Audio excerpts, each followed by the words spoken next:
Hi friends, praise the Lord. Welcome to day 26 40 days len journey. பிறருக்கு சேவை செய்வது என்பது அன்பு, தாழ்மை மற்றும் கருணையுடன் மக்களுக்கு உதவுவதாகும். எந்த எதிர்பார்ப்பும் இல்லாம மற்றவங்களுக்கு உதவுவது தான் உண்மையான சேவை. இதற்கு மிக சிறந்த எக்ஸாம்பிள் நம்ம ஜீசஸ் கிரைஸ்ட் தான். அவர் தேவனுடைய குமாரனாக இருந்தாலும் சேவையின் வாழ்க்கையை தான் வாழ்ந்தாங்க.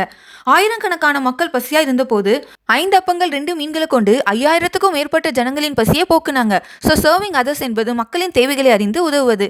ரெபேக்கா ஆபிரகாமின் வேலைக்காரன் குடிக்க தண்ணீர் கேட்டப்போ பிரயாணப்பட்டு வந்த அவனுக்கு மாத்திரமல்ல, அவனோடு பிரயாணப்பட்டு வந்த அத்தனை ஒட்டகங்களுக்கும் தண்ணீர் கொடுத்தாங்க.